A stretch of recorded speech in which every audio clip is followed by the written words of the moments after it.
Computer. Hola, muy buenas tardes a todos. Bienvenidos a un episodio más de el podcast de la risa y el olvido. Yo soy Alfa y estoy muy contento de estar aquí con Jorge Márquez, alias Jürgen, alias Marquiño. ¿Cómo estás, Jorge? Bien, ¿y tú, Alfa? Bien. Tengo Bueno, nos entendido hace falta ahí que... un individuo, pero Nada, no hace falta nadie. Ah, te creas, sí. Saludos al Dave, que no pudo estar ahorita y pues ya se reintegrará en las siguientes. Tengo entendido que vienes de bailar, de sacar los pasos prohibidos. sí es. Vengo cansado del cuerpo, pero no de la mente. Es lo bueno. Que muchas veces es preferible, ¿no? Siempre es mejor estar cansado del cuerpo y la mente fresca, que lo Sí, contrario. fácil. Cuando te sientes como con el cuerpo con energía, pero con la mente nublada, creo que sí está peor ese esquema. Sí, eres un humano lamentable en ese, somos humanos lamentables en ese estado. Bueno, ¿te parece bien si comenzamos el tema de hoy? Dale, Ok, va. el tema de hoy es un tema que a Jorge y a mí en particular nos gusta mucho, nos emociona mucho y compartimos el interés y ciertos estudios similares al respecto. Y es sobre budismo, pero es más la relación que tiene la psicología y el budismo. Eh, yo soy particularmente afín del budismo por la filosofía que se desprende de sus principios y las teorías que han desarrollado los filósofos budistas a lo largo de los siglos, que en realidad son siglos y siglos de filosofía budista. Tenemos que hacer muchos matices, tenemos que aclarar muchas cosas, porque fuera de contexto, las palabras extraídas así, fuera de contexto, se pueden malinterpretar mucho y pueden conducirnos a lugares equivocados. Vamos a hacer esos matices, pero además vamos a señalar los puntos que consideramos más importantes y más emocionantes, intrigantes y útiles para la vida diaria de cómo, en dónde encuentran, en dónde hay una interjección ahí entre el budismo y la psicología.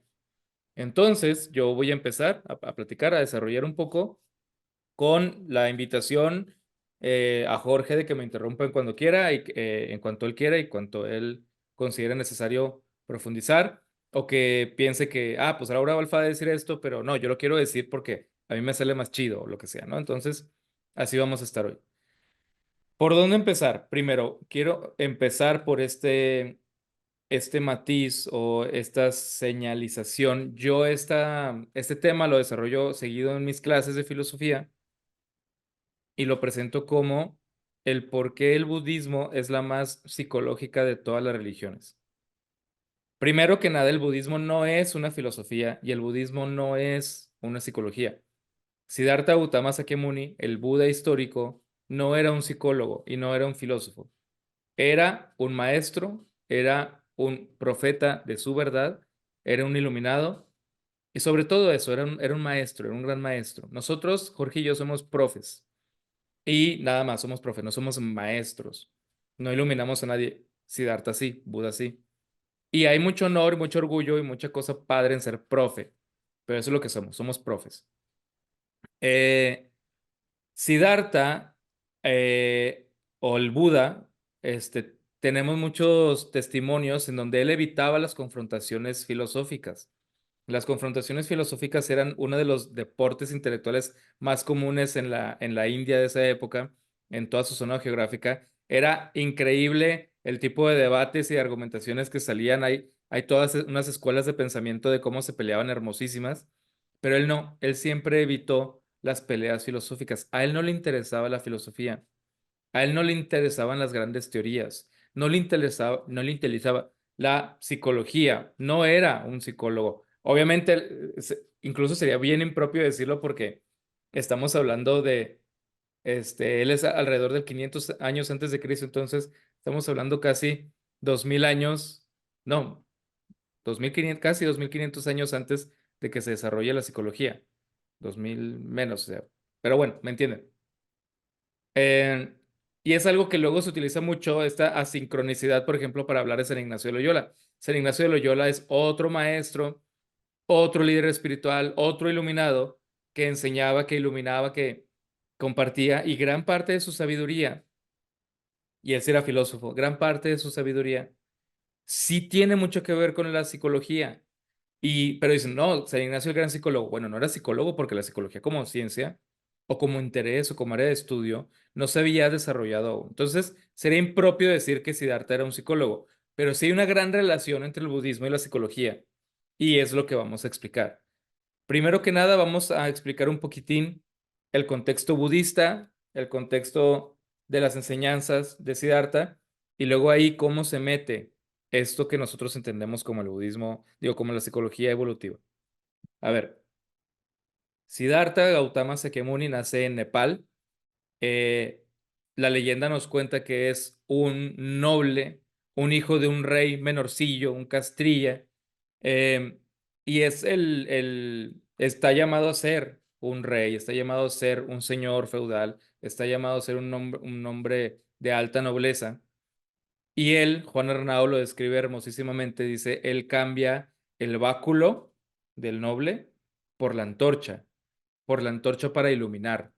Él decide huir a su destino, decide salirse de esa vida que él había heredado, de esa vida que a él le tocaba, y decide irse al bosque a buscar una respuesta para sus preguntas. La leyenda nos narra todo este proceso de una manera preciosa, hay una historia bien bonita alrededor de todo esto, pero ahorita no es tan pertinente. Ya después la podemos profundizar en ella.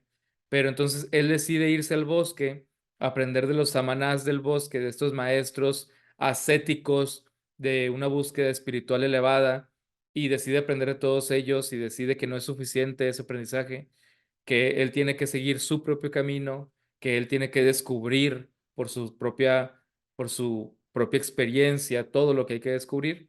Alcanza la iluminación y una vez al alcanzar la iluminación, decide que no va a irse al otro extremo de los planos existenciales, a donde ahora podría pertenecer su alma o su conciencia, su espíritu, sino que decide regresarse o decide quedarse y hace una especie de voto en que él quiere liberar a todos los seres sintientes, pensantes de este plano, ¿no? Y ese es un poco el voto que van a hacer todos los bodhisattvas, estamos aquí porque yo ya me podría iluminar, yo ya me podría ir, yo estoy al otro lado, brother, literalmente estoy al otro lado, pero hey, quiero estar aquí contigo, quiero echarte la mano. Entonces, cuando se ilumina Siddhartha, comparte con los seguidores que ya tenía, que eran muchos porque era una especie, no, era un gran líder, muy carismático, comparte las famosísimas cuatro nobles verdades, que es el núcleo y el principio básico del budismo. ¿Cuáles son esas cuatro nobles verdades? La primera es la verdad del sufrimiento, y es que toda la existencia es sufrimiento. Hay un sufrimiento inherente a la existencia. Existir es sufrir. Esa es la primera grande verdad. Y es así como imagínate una religión que nazca con eso. O sea, existir es sufrir, pues ya me estás dando en la madre de una manera terrible. Pero este castigo o esta condena que parece ser tan terrible es una buena noticia, porque la segunda noble verdad es, la causa de ese sufrimiento es el deseo o el apego, en realidad es el apego, pero para, para facilitarnos las cosas vamos a llamarle deseo, pero cuando quieran llegar un poquillo más profundo a otro nivel, acuérdense que es apego. La segunda noble verdad es, la causa del sufrimiento es el apego. La tercera noble verdad es que hay una muy buena noticia, el sufrimiento puede cesar. Esto puede dejar de existir. Hay un cese, hay un detenimiento, podemos luchar contra ello. Una vez que identificamos el problema, podemos resolverlo. Sí, sí hay una buena noticia, se puede resolver. Por eso no es tan pesimista esto, es muy optimista. Y la última noble verdad es el cómo vamos a eliminar este deseo o este apego, que es con el camino octuple, ¿no? El camino de los ocho senderos, The Eightfold Path. Antes de continuar y antes de empezar a desarrollar y empezar a enlazar cosas, quiero hacer el énfasis y el matiz al mismo tiempo de por qué me atrevo a decir que el budismo es la más importante de la psicología, no, no es la más importante, estaba a punto de decir una tontería, es la más psicológica de las religiones. ¿Por qué? Como bien sabemos o como bien hemos platicado varias veces en este podcast, Las religiones tienen algo que se llama soteriología. Las soteriologías son las técnicas de salvación. Las religiones básicamente están ahí, aquí para salvar nuestra alma. Su principal preocupación es salvar el alma, es llevar lo que trasciende a un buen puerto. Es no permitir que aquello que va a quedar después de la muerte se vaya al carajo o se desvanezca o renazca infinitas veces, perdiendo el tiempo o sufriendo. Entonces, hay algo que se llama soteriología. ¿Cómo es que tu alma va a llegar al lugar de donde viene originalmente o a donde está destinada y la mayoría se dedican a eso. Ese es su principal problema. Y muchas son con acciones, muchas son con fe, muchas son, por ejemplo, como habíamos hablado en el gnosticismo, es sabiendo. El gnosticismo es muy interesante porque su soteriología es una vez que sabes y que entiendes la verdad de la existencia de esta realidad, te despiertas y ya estás salvado. Muy interesante, o sea, cuando me revelan la gran verdad que ha estado oculta por tantos milenios, ¿no? Por eso el gnosticismo es tan atractivo para los conspiranoicos y para los que luego se quieren saber únicos y diferentes y todos ustedes son ignorantes y yo verdaderamente soy inteligente, intelectual y sabio, yo sí sé la verdad. Entonces por eso les gusta el gnosticismo, ¿no? Hay otros que es a partir de una transformación, a partir de los misterios o de un renacimiento, una muerte simbólica del estado existencial, anímico y un renacimiento existencial anímico, tal vez en este plano, pero al mismo tiempo en otro plano, y eso va a salvar tu alma. Hay muchas muy interesantes. Es un tema apasionante y pues que da para muchos debates filosóficos, ¿no? Y antropológicos. ¿Qué es el ser humano? Esa es una gran pregunta. La antropología tiene tal vez la gran pregunta. Y en el budismo, lo más interesante es que su soteriología, su salvación, es completamente un asunto psicológico, es completamente un asunto de conciencia. Para el budismo, en última instancia, el budismo viene del hinduismo, se desprende de la misma raíz cultural, se desprende de esa influencia religiosa, pero es una especie de respuesta, una reacción y una liberación ante el brahmanismo establecido en esa época. Y para el budismo, el universo no es independiente a la conciencia. El universo es un acto de creación de la conciencia. La conciencia crea el universo. Y tu estado de conciencia es la que define tu estado de participación en el universo. Cómo tu conciencia esté dormida, despierta, activa, confundida o no, es lo que libera tu alma. No es saber intelectualmente, no es hacer, no es rezar, no es miles de cosas. Es una transformación en la conciencia.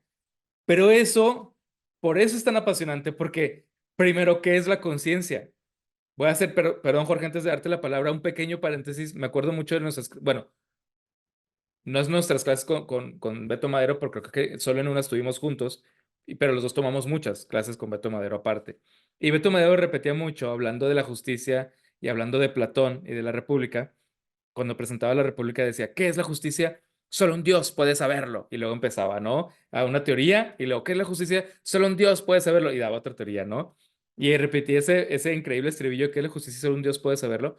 Pues yo creo que no, ahí no aplica. ¿Qué es la justicia? La justicia es algo creado por el ser humano y el ser humano debe saber qué es la justicia y debe resolverlo. Y tal cual Platón lo hace, trata de resolverlo de manera muchísimo más acertada y brillante que no. Pero yo me robaría esas palabras y las pondría aquí. ¿Qué es la conciencia? Solo un Dios puede saberlo. El gran problema de la conciencia es que ¿quién estudia la conciencia? ¿Quién trata de escribir, de definir, de entender la conciencia? Un ser consciente, un ser que está usando la conciencia. Es decir, la conciencia misma tratando de entenderse, estamos entrando en una paradoja increíble. Solo un Dios que no participa dentro de este nivel de conciencia podría entender y describir qué es la conciencia, porque está parte de este nivel de conciencia, ¿o no? Entonces, pero ya ahí entramos en uno de los grandes laberintos de este problema. Tratar de entender la conciencia, los seres conscientes. Es increíble, ¿no? Entonces, Y además un Dios trascendente, porque un Dios inmanente, quién sabe. un dios Sí, panteísta porque, todavía más, quién sabe. claro, y un Dios inmanente, pues ya, ya está, somos nosotros tratando Ajá. de explicarlo. Entonces, bueno, eh, lo dicho, lo repito para aclarar. En el budismo, la conciencia es lo más importante de todo. El estado de tu conciencia marca tu estado y la participación de tu alma en, por decir una palabra, porque no es precisa, pero por decir una palabra, en la trama universal, en el drama cósmico.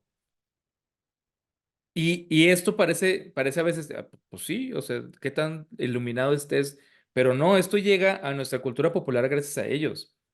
En el cristianismo son las acciones. En el cristianismo son las acciones. Obviamente también hay muchas cosas de, sí, si lo haces por esto o si no lo haces por eso. Jesús decía, hey, no anden los fariseos eran personas muy bien portadas, pero eran muy bien portadas y sentían un orgullo increíble al hacerlo y eran fanfarrones al hacerlo. Y Jesús los recrimina. Háganlo, pero porque quieran hacerlo, no para lucirse con los demás. Estamos ahí hablando de una participación de conciencia, pero jamás es tan dramática y tan radical como en el budismo. En el budismo, las acciones pasan a segundo plano, literalmente. Lo importante es tú, el estado de tu conciencia. Y eso es algo bien difícil de entender si no te metes mucho a este tema. Entonces, de ahí empezamos. Tu conciencia es lo más importante. Vamos ya a entrar al tema, ¿no? Según los estudios de la psicología evolutiva, la conciencia, como se desarrolla y como la tenemos actualmente en uso aquí, Jorge y yo, y las tres personas que nos están viendo del otro lado, o escuchando, manejando en su carretera, viendo el atardecer, em, es es una mentirosa, es una falsa. Nos engaña como ella engañó a Jorge hace muchos años. Es mentirosa, es traicionera. Todas las canciones de salsa y de bachata se le pueden dedicar a la conciencia, porque la conciencia nunca dice la verdad. La conciencia está aquí para exagerar. ¿Cómo es eso de que la herramienta más útil que hemos desarrollado para habitar el mundo, para desarrollarnos, para crecer, para iluminarnos, para trascender, es mentira, es una Basofia es una gran mentirosa. Jorge, ¿nos podrías explicar un poquitín esto, por favor, este principio? Pues se parece mucho al principio de Maya, ¿no? No de los mayas, sino del maya en el hinduismo, como una ¿Sí? forma de ilusión. Es eso. ¿Sí? Eh, o sea, nosotros estamos, algo hizo con nosotros la evolución que nos dio formas de supervivencia para poder pasar genes. O sea, nosotros acabamos siendo, desde términos evolutivos, una especie como de eh, vehículo transmisor de información, que son los genes. Y entonces lo que hizo, digamos que la conciencia, y no solo la conciencia, sino también toda la cuestión emocional que tenemos, fue como darnos percepciones del mundo que nos lleven, por ejemplo, a sobrevivir, o sea, ya sea queriendo comer, buscando dulce, buscando grasas o queriendo tener sexo.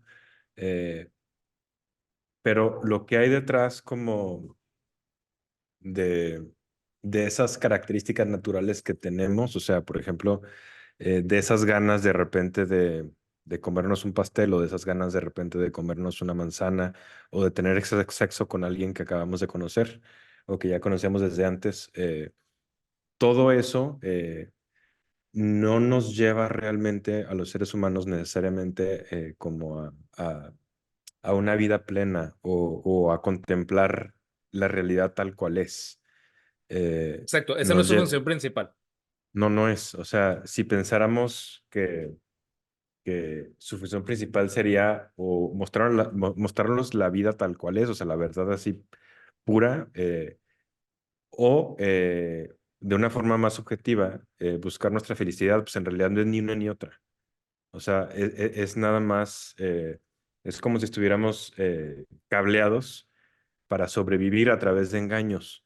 Eh, y es eso, o sea, en realidad muchas de las cosas de la forma en la que la conciencia funciona y la forma en la que las emociones funcionan es engañarnos para seguir vivos y para pasar genes. y para que los nuestros sigan vivos, pero en ese trámite, según el budismo y según también esta interpretación de la psicología evolutiva, eh, pues todo eso no nos va a llevar a la buena vida, o sea, nos va a llevar más bien como en una versión del budismo, pues el sufrimiento. O sea, ¿cuánta gente no se muere ahorita porque come de más? O cuánta gente, deja tú que se muera, o sea, que no tiene una buena vida por la alimentación que lleva y no tiene una buena vida porque es más fácil la desidia que hacer ejercicio y no tiene una buena vida porque sus emociones lo llevaron a casarse con la persona equivocada, ¿no? O a casarse, así tal cual. Sí. Eh, o apegarnos a cosas que no son tan importantes, ¿no? Y que sin embargo nos cuesta mucho trabajo desprendernos de eso. O sea, creo que todos, y aquí sería importante como para que esto creo que nos haga más sentido, es que nos hagamos esas preguntas a nosotros mismos. O sea, Claro. vamos a pensar en todas esas veces que sabemos que le hemos regado bien cañón, eh, pero que antes de tomar la decisión que nos llevó a regarla, se sentía bien. O sea, se sentía como que era lo correcto, o al menos era lo más deseable o lo que más nos apetecía, ¿no? Y ahí como que recae el engaño. O sea, los seres humanos como que no tenemos de otra, parecería, o sea, a menos de que aprendamos a desprendernos, no tenemos de otra más que acercarnos a la vida desde esas percepciones acercarnos a la vida desde esos engaños. Eh, Eso es lo que o sea, la forma en la que queremos y la forma en la que le damos rumbo a nuestras vidas, pues está gobernada, yo creo, por esa ilusión de la que habla el budismo y de la que habla Bob Wright, ligándolo a la psicología evolutiva. Sí, el núcleo de este episodio y esas teorías que estamos desarrollando, bien lo dice Jorge, parten de Bob Wright, que este podcast parte porque a él lo sacamos el podcast pasado, el episodio pasado en donde lo mencionamos con su libro The Moral Animal. Y él tiene este libro que se llama Why is Buddhism True? Entonces, ¿por qué el budismo es real? Y él dice esto, o sea, el budismo es real en estos términos, en donde sus intuiciones sobre la importancia de la conciencia y qué tanto estamos siendo engañados por la conciencia, son verdad también desde la psicología evolutiva, partiendo de lo que dijo Jorge. Creo que también se puede utilizar la metáfora de un padre sobreprotector o una madre sobreprotectora. El padre sobreprotector, la madre sobreprotectora tienen tal vez miedo de algo en particular y para que el hijo o la hija eviten esa experiencia en particular, crean todo un ambiente de miedo, de paranoia, de bla, bla, bla, bla, y así, que tal vez bien, sí hacen que ese hijo no viva esa experiencia en particular, la evite, pero al mismo tiempo exageraron tanto que le causan un sinfín de problemas y le causan una visión del mundo y le generan una carga de ansiedad, de estrés, bla, bla, bla, que no es deseable y que tal vez hasta hubiera sido mejor pues que se enfrentara a eso sin con toda la mochilota de terribles cosas que le dieron. Así la conciencia. La conciencia nos engaña para lograr un par de fines o tres fines, pero nos echó en la mochila una cosa impresionante, añadiendo las cosas que ha mencionado Jorge. ¿Cómo está ahorita la epidemia o la pandemia de estrés y ansiedad? Nunca antes en la historia de la humanidad habíamos tenido tantas enfermedades psicológicas y será justo también decir por qué, ¿no? Porque antes tampoco existían los diagnósticos y no existían los nombres también.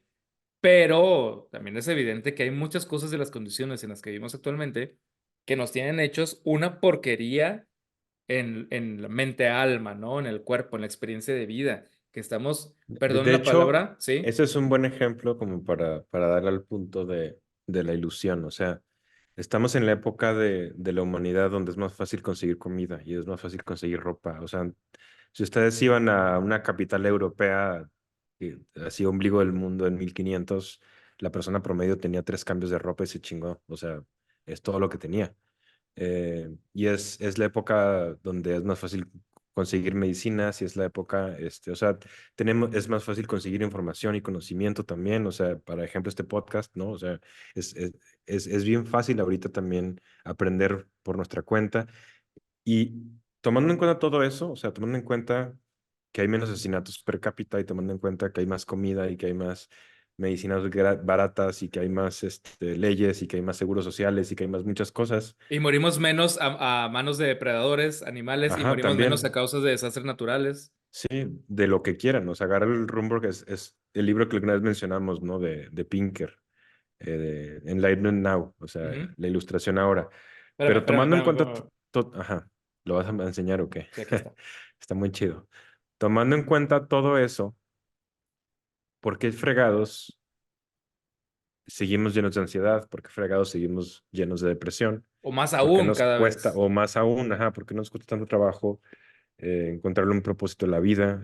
¿Por qué van subiendo las tasas de suicidio o de Porque no gente que solo de intenta pan vive el hombre. suicidarse? ¿Por qué le preguntas a la gente qué tan bien se siente con su vida y en promedio, ese promedio ha ido bajando o se ha mantenido dependiendo del país, pero no mejora? Entonces, o sea, todos aquellos indicadores, o sea, que han ido subiendo, pues parecen buenos indicadores. Y sin embargo, si no arreglas algo a nivel psicológico, no es suficiente. Eh, Porque entonces, otra vez, o sea, nos estamos yendo a perseguir algunas cosas que no son tan importantes. Y nos estamos yendo porque nuestra mente continuamente nos está poniendo estas ilusiones. Sí, Chequen lo que más desean ustedes en su vida y hagan una lista de las 10 cosas que más desean. Y de esas 10 cosas, probablemente muchas de ellas en el fondo les pueden traer mucho sufrimiento. la mía, la Eh, número uno, que Klopp nunca se vaya de Liverpool, y la dos, que Nacho Ambriz nunca se vaya del Santos. Y me van a tener y, sufrimiento porque va a terminar pasando. ajá, exacto. O sea, son inevitables, ¿no? Y es la cosa, o sea, que en la vida hay una cosa que me gusta mucho el budismo, o sea, que te dice que una de las razones por las que sufrimos es porque no aprendemos el mundo, a ver el mundo tal cual es, ¿no? O sea, y te dicen, es que en el mundo está lleno de impermanencia o sea, todo el tiempo las cosas en el mundo, eh, pues se están acabando, al menos de forma individual, se están muriendo, todo envejece, ¿no? O sea, es un constante cambio y entonces nos queremos aferrar a lo que tenemos ahorita, sea lo que sea. Y no hay de otra más que el hecho de que vaya a cambiar forzosamente, empezando por nosotros, hasta a nivel fisiológico, o sea, que nuestras células se van, como cada ciertos años tenemos un cuerpo físico completamente diferente a nivel celular, y luego nuestros pensamientos, y luego nuestras emociones, y así de todo lo que nos rodea. Entonces nos Sí, que son aferramos los como a. agregados, lo que Siddhartha llama los agregados. Ajá, o sea, nos aferramos a las cosas como nos gustan, pero no tenemos de otra más que envejecer, no tenemos de otra más que olvidar, no tenemos de otra más que morir y más que ver a la gente que queremos morir. O sea, también eso, o sea, una de las cosas más bonitas en la vida es querer a alguien, eh, ya sea tu mamá, tu papá, tu hermano, tu hermana, tu hijo, tu hija, tu esposa, tu esposo, tu novio, quien sea, tu amigo. Pero inclusive esa persona, si estás muy apegado a ella, pues tarde o temprano te va a causar mucho sufrimiento. O tú le vas a causar mucho sufrimiento a ella, ¿no? Y es por esto, o sea, de la impermanencia. Eh, entonces, otra vez, es como cambiar el lente desde el cual vemos las cosas y darnos cuenta que nuestros pupilentes no son transparentes. O sea, en realidad traemos cargadas un montón de preconcepciones naturales que nos llevan a querer apegarnos de las cosas y a querer no darnos cuenta de esa impermanencia y de esa interdependencia y todo ese tipo como de cuestiones de las que habla el budismo. Ujú. Entonces, retomando un poco lo que yo he dicho con lo que está diciendo Márquez, es la mala noticia es que toda la vida es sufrimiento.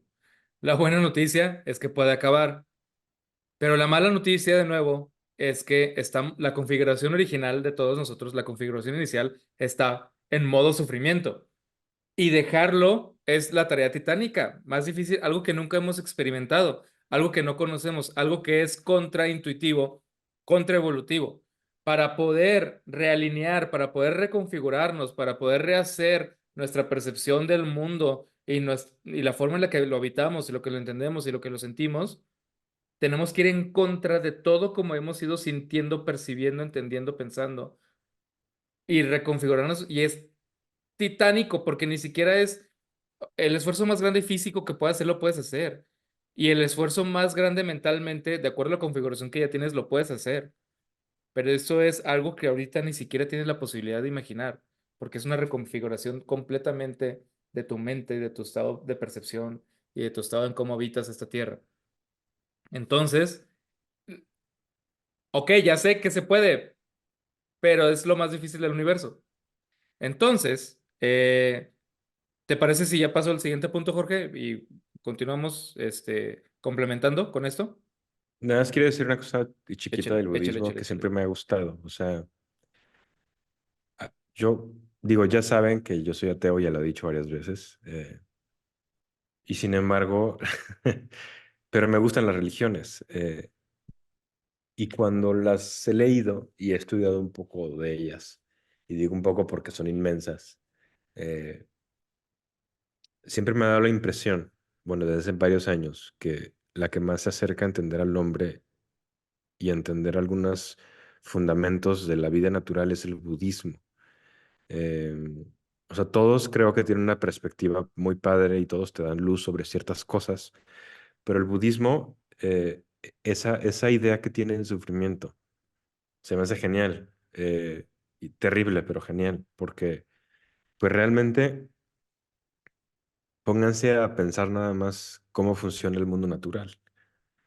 O sea, ahorita en este momento hay muchos seres vivos, no solo seres humanos, que están sufriendo. O sea, y están sufriendo por muchas causas. Los seres humanos podemos sufrir emocionalmente muy fuerte, pero también hay sufrimiento físico.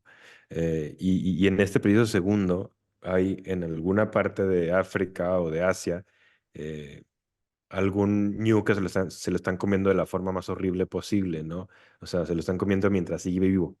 Unas hienas, ¿no? O unos perros, unos chacales. O una tribu Eh, terrible que lo está ofreciendo en sacrificio y lo está quemando, ¿no? ajá, y son mamíferos y tienen sistema nervioso. O sea, ¿cuántos animales no hay sufriendo todos los días a cada segundo? O sea, eso está en cada segundo de nuestra existencia. Luego queremos cerrar la perspectiva del ser humano nada más al ser humano, al dolor que causamos nosotros y al dolor que tenemos nosotros, pero en realidad el sufrimiento va mucho más allá de nosotros. Es algo que tiene que ver con nuestra forma de estar vivos como cuerpos complejos, y eso no solo es de los seres humanos. Y luego ya te lo llevas a los humanos y también de todas formas aplica. O sea, Claro. luego a mucha gente no le gusta aceptar esto. O sea, como que lo veo en clases y es como, pues qué forma tan oscura y negativa de ver la vida, ¿no? De decirte que todo es sufrimiento. Pero yo lo reviviría y diría, o sea, es negativa o más bien es realista.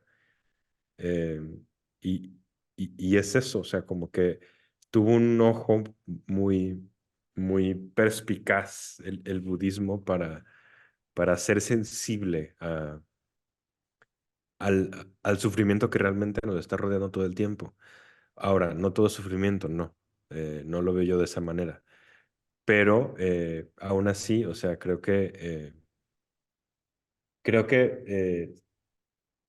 se acercaron mucho a una experiencia humana, psicológica, y no solo humana, sino de un ser vivo con un sistema nervioso complejo. Sí. Otro matiz que ahorita que estabas platicando, siento que tengo que hacer es que Siddhartha Gautama Sakyamuni, el Buda histórico, no era filósofo, pero hay muchísima filosofía como filosofía en el budismo, de muchísimos monjes Ujú. budistas y de muchísimos grandes sabios y pensadores, muchísimos. Entonces, si alguien dice, claro que el budismo tiene filosofía, claro, y tiene un chorro y muchísimos textos increíbles. Mi favorito, mi filósofo favorito budista, que es al mismo tiempo uno de mis filósofos favoritos de toda la vida, es Nagarjuna. Y Nagarjuna es un filósofo que crea su propio camino, la vía media, el Madhyamika. Y su gran obra, el Mula Madhyamaka Karika, pues es una cosa impresionante. Juan Arnau tiene una traducción de él. Juan Arnau debería pagarme por hacerle publicidad, así que ahí está, maestro, échele, cáigase con unos euros. Entonces, Vamos a pasar a lo siguiente. Hay en esta solución, en esta salida, en esta liberación, está está el saber que lo que causa el sufrimiento es el deseo o el apego. Entonces, a lo que tenemos que atacar es el deseo o es el apego. Y vamos a entrar de nuevo en uno de estos puntos paradójicos que nos volarían la cabeza si los pensamos en la profundidad. Como diría el viejo Nietzsche, cuando te quedas viendo al abismo, el abismo te ve de vuelta. Y es para volverse loco. Y estos son pensamientos abismales y estos son problemas abismales. Jorge va con el gran maestro budista, imagínense Jorge ya peloncito, ahí en la estupa y diciéndole, maestro, quiero alcanzar la iluminación. Y el maestro le dice, perfecto, Jorginho, lo único que tiene que hacer usted es irse a meditar a la cascada por 2 semanas y tiene que eliminar todos los deseos. Usted se va a iluminar cuando elimine todos sus deseos. Píntele, búyele, búyale, váyase. Y ya se va Jorge y se pone a meditar. Quiero eliminar todos los deseos, quiero eliminar todos los deseos, no desear, no desear, no desear. Y hay un gran problema. Porque, ¿qué estás haciendo, Jorge? Pues para empezar, sigo, o sea, le estoy dando más fuego al pensamiento. De la peor manera, porque crees que ya estás en el camino, pero estás en un hoyo mucho más terrible. Estás deseando no desear. Ujú. ¿Cómo puedes desear no desear? Esa es la gran paradoja. ¿Y cómo puedes no desear si al principio no deseas no desear? Entonces, en estos filósofos budistas, grité, ¿verdad? Ni para qué grito, nada más me emocioné. Perdone usted que nos está escuchando a todo volumen. Em, este, es que en clase sí me emocioné y grito, pues hay mucha gente y está grande el salón, pero aquí está usted, aquí a la vuelta de la esquina. Em, eh, el budismo se dio cuenta bien rápido de que había una manera de romper con esa paradoja. Cuando yo deseo, y ahí está la clave, o cuando deseo, ¿quién desea? Yo deseo. Cuando hay un apego, ¿quién es el apegado? Yo estoy apegado. Cuando hay un error en la identificación de mi ser en el mundo, ¿quién está equivocado? Yo estoy equivocado sobre mi percepción y mi lugar en el mundo, en mi conciencia, mi deseo, mis apegos. El budismo, como dice Jorge, con ese ojo increíble, con esa intuición inexplicable, abismal, preciosa, que es todavía, por eso es tan atractivo, por eso es tan de moda y mucha de su moda tiene justa razón, como Dune 2, hay modas que se justifican. Entiende que no se puede atacar al deseo directamente porque caes en esta paradoja, en este laberinto interminable, pero te vas un paso atrás. ¿Quién es el supuesto creador del deseo? Yo. Vamos a estudiar a ese yo que desea. Vamos a estudiar a ese yo que anhela, ese yo que está aferrado, ese yo. Y el budismo, como Jorge bien lo decía, en el segundo gran discurso del Buda, el primer gran discurso fue el de las cuatro nobles verdades, el segundo gran discurso es el de los agregados del ser. Descubre, se da cuenta y explica que no existe el yo, que eso que nosotros le llamamos yo y con lo que nos identificamos y con lo que pensamos, interpretamos, sufrimos, es una ilusión y lo sentimos y lo vivimos, pero ¿has alguna vez sentido algo incluso en tu cuerpo que no estaba ahí? Sí. ¿Has alguna vez visto algo en tu mente que no era real? Sí. ¿Has alguna vez actuado de alguna manera por una confusión de tu percepción o de tus ideas o de tus teorías, lo que sea? Sí. Y es que, insisto, esto sí es súper a contracorriente. Lo que trata de darnos a entender Siddhartha o Buda es que eso que tú crees que es el yo no existe como tal. Es solo tu mano dormida. Es solo tu cerebro cosquillando de una manera que no es propia a la realidad. Estamos identificándonos con una narrativa, pero que no es real y que estemos adictos porque siempre lo hemos hecho, siempre hemos estado relacionándonos de esta manera con este camino, pero no es verdad, no hay algo ahí que está deseando. La única manera de poderte liberar del deseo es poder entender que no eres. O sea, y tenemos un episodio un poquito que se refiere a esto en el de yo no existo, tú no existes ni yo tampoco, ¿no? Pero, Jorge, no quiero meterme en el discurso de los agregados, ¿Crees que nos puedas explicar algo al respecto de esto? Mm, sí, déjame ver nada más por dónde lo abordo. Pues la idea es que, ¿quién eres tú? O sea, si yo te preguntara a ti, Alfa, ¿qué eres tú y quién eres tú? ¿Cómo me responderías? Soy la mera paipa. Qué buena respuesta. Ya, te chingaste el budismo. Y a la teoría Eh, modular. Creo que se puede analizar de varias maneras. Una es la teoría modular. O sea, que ya les habíamos dicho que adentro de nuestra cabeza hay muchos pequeños yos que están tomando todo el tiempo conflicto entre ellos para ver quién es el que está como en el escenario principal. Y el que está en ese momento en ese escenario principal es el que se manifiesta. Pero entonces, ¿cuál eres tú? O sea, tú eres todo sin ninguno, ¿no? Eh, pero luego todavía nos podemos ir más allá, o sea, porque eso lo que nos está diciendo es quién toma las decisiones. No hay un CEO en tu cabeza que está tomando decisiones por ti, no hay un pequeño alfa ahí metido en una silla que está diciendo, ah, sí, ahora decido esto y ahora decido esto. Hay un chingo ¿Qué al es lo que mismo normalmente tiempo. pensamos? Normalmente Ajá, es lo pensamos que que existe ese normalmente pequeño pensamos que yo. hay uno, exacto. Y luego, eh, con más estudios que han hecho, se han dado cuenta que como los seres humanos vamos a tomar una decisión. O sea, si me pones enfrente, por ejemplo, una pizza hawaiana y una pizza de pepperoni y me preguntas cuál quiero, si nada más puedo agarrar una de las dos, ¿de cuál agarro? ¿Con qué lo decido? Y se han dado cuenta que una parte que es inconsciente y que es completamente emocional, y que tiene que ver también con la motricidad, o sea, con el hecho, por ejemplo, de agarrar, mover la mano para agarrar la pizza, todo eso se prende antes que la parte consciente. Entonces, estamos tomando decisiones sin que la parte racional se meta. Ya cuando tomamos la decisión, se mete la parte racional como para poder meterle una historia a la decisión que tomamos, pero la decisión que tomamos fue una decisión que no fue tomada racionalmente, que fue tomada irracionalmente. Entonces, ahí donde fregados está yo también. Hay irracionalidad, ¿no? Eh, pero no hay un yo que está decidiendo cuál de las dos hacer.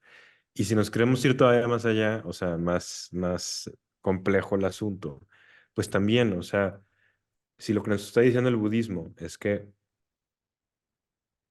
entre un momento y otro momento, lo que hay acá dentro está cambiando y nunca deja de cambiar.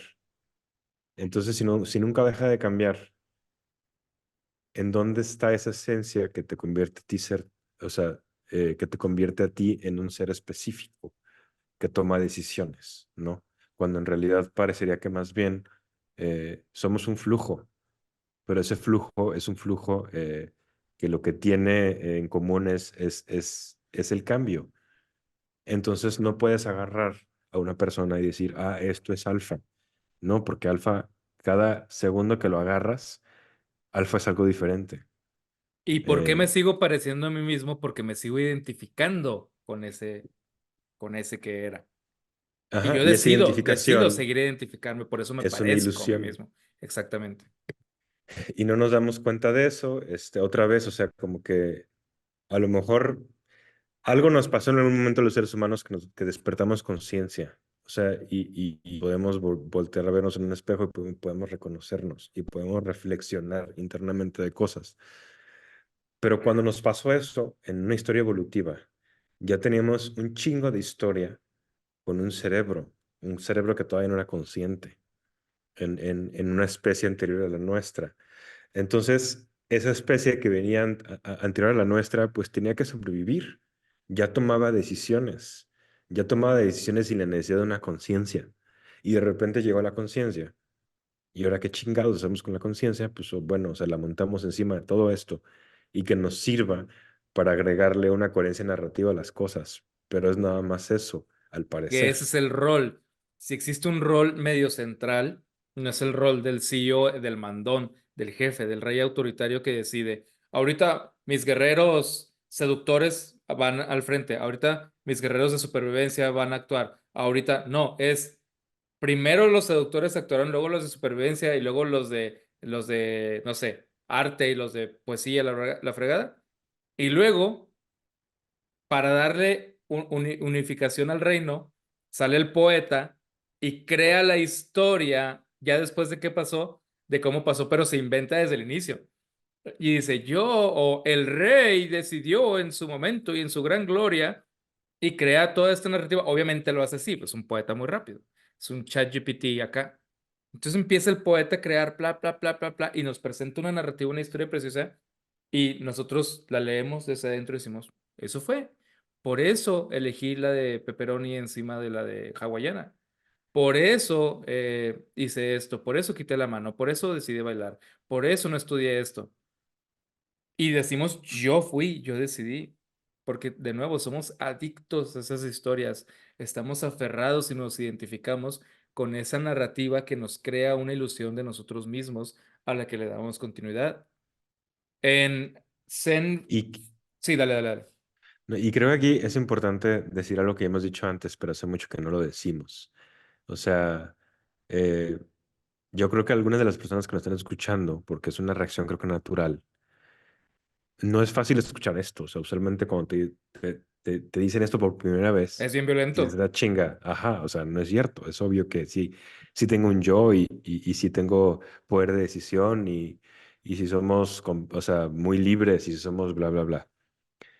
Pero aquí siempre yo pido que se haga una distinción. O sea, estás diciendo que si eres todo eso por evidencia o estás diciendo que si eres todo eso por porque te feeling, parece más apetecible, por feeling, porque lo contrario no te gusta, claro. porque es más padre imaginarnos que nosotros somos completamente dueños de todas las decisiones importantes que hemos tomado en la vida, o al menos de algunas de ellas, ¿no? Y yo les diría ahorita, pues hagan un ejercicio, o sea, piensen en las cosas que no les gustan de la vida y piensen en las cosas que sí les gustan, aunque sean pequeñas. Y realmente sean honestos y díganse ustedes mismos si lo eligieron o no lo eligieron.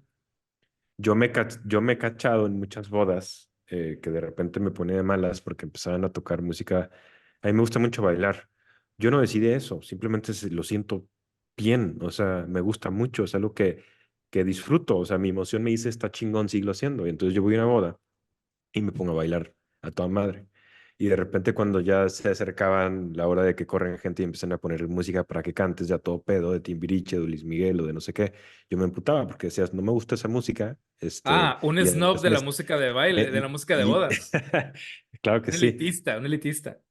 Y además me están quitando mi pinche momento para poder bailar, ¿no? Y no todos los días puedo bailar, pero el punto es, ni yo elegí que me gustara bailar, ni yo elegí que no me gustara Luis Miguel, ni yo elegí que no me gustara Timbiriche, o sea, Exacto. sería mejor elegir que me gustara todo, todo, o Y sea, ese es el ejercicio también que se puede hacer. Si tú puedes elegir, elígelo.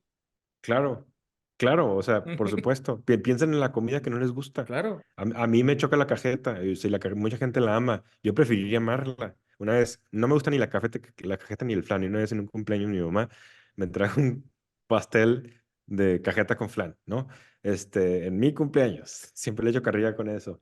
A mi hermano le fascina eso, pero a mí no me gusta.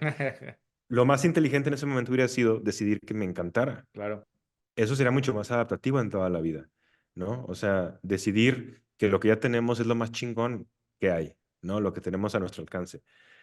Sería lo más inteligente y sin embargo eso no nos pasa. O sea, ¿por qué no nos pasa? ¿Por qué no podemos elegir ni siquiera con cosas estúpidas? Porque decidir qué te gusta de comida y qué música te gusta no es tan importante. Y sin embargo, ni siquiera ahí claro. tenemos decisión. Y las cosas O sea, trascendentales, hablar en público, que te guste ser ordenado, disciplinado, mucho menos. Y eso sí sí. trascienden y esas marcan tu destino.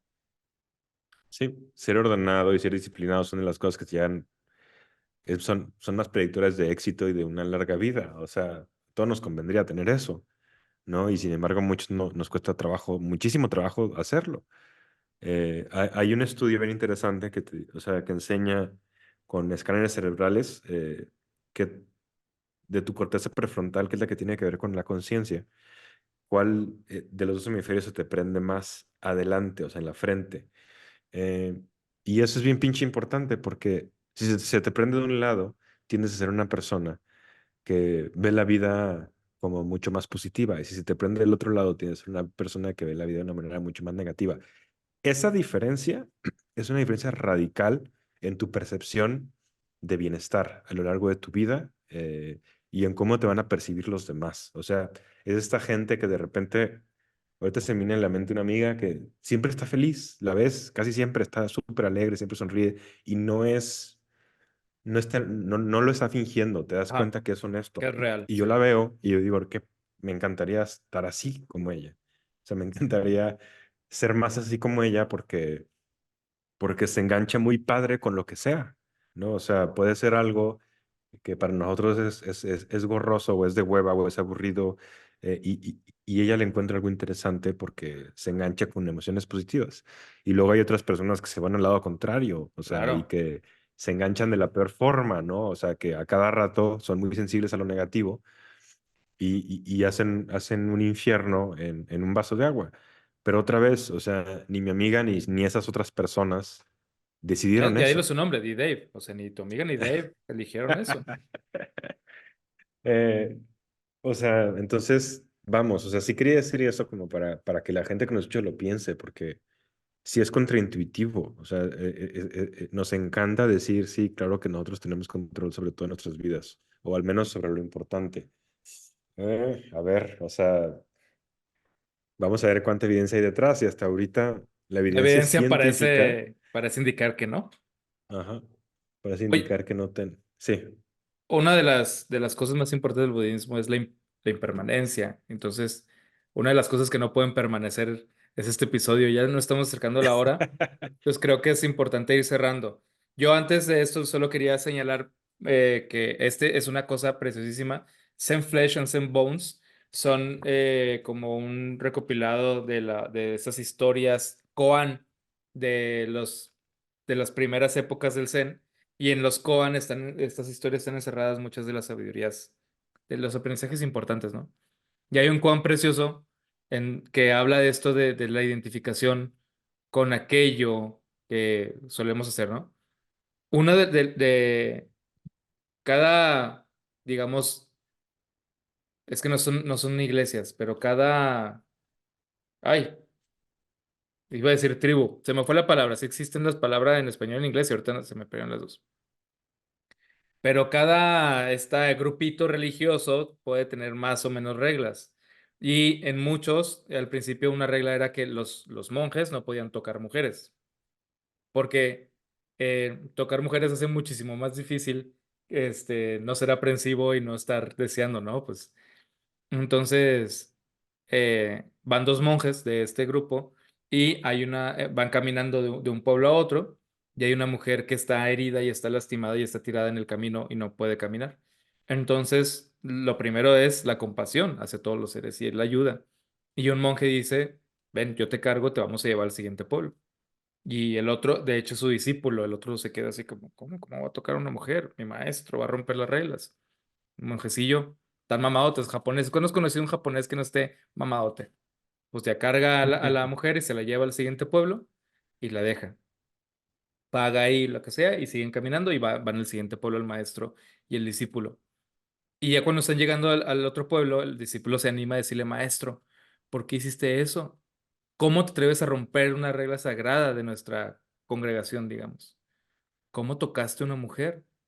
Y luego el maestro le dice, yo a la mujer ya la dejé en ese pueblo.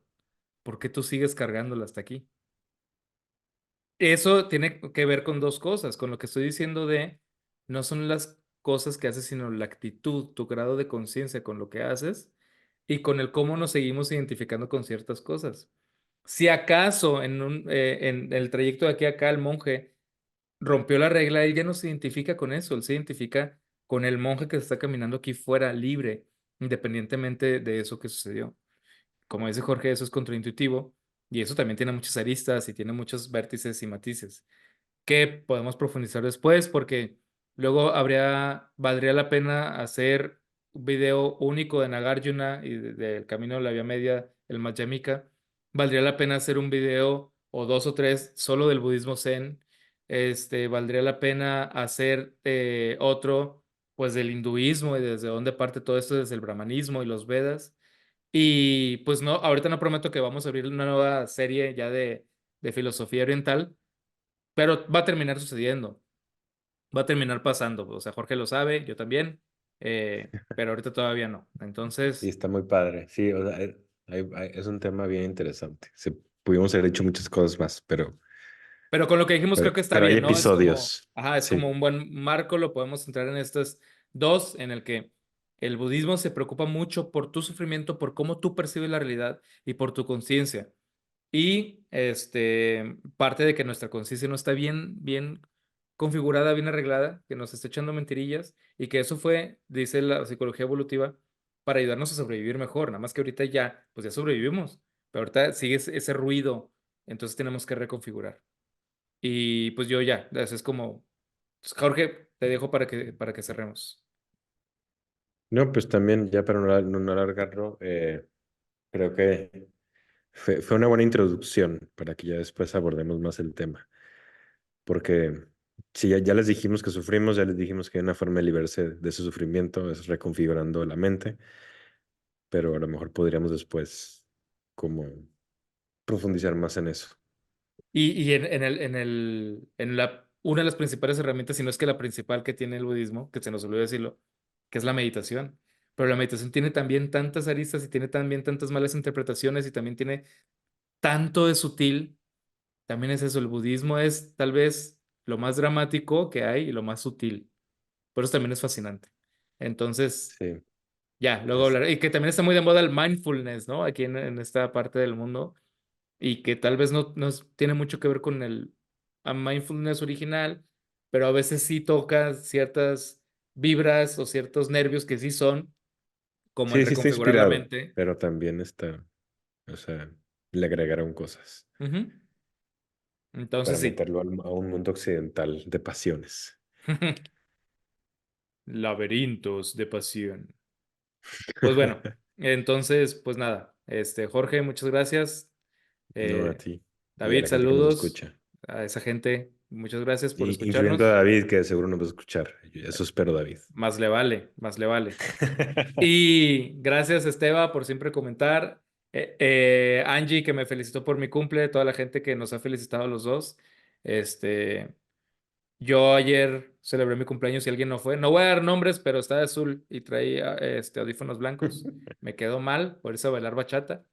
Y pues nada, por favor, hagan preguntas porque ese tema es muy interesante. Dani Manzanera, no se me olvida que pediste que hablemos del yoga, también es un tema del que vamos a hablar tarde o temprano. Y Luis David, me pediste saludos, aquí están mi hermano querido, un alumno al que nunca le di clases, pero que siempre estuvo ahí por los pasillos tirando buena vibra, un tipazo. Y a Luis Sandoval, que me dio este regalo de mi cumpleaños, gran amigo. Entonces ya soy Jacobo Saludos, que aquí reportando para todos ustedes. Entonces nos vemos en la siguiente de su noveno podcast favorito de toda la vida, el podcast de la risa del olvido. Chao. Bye.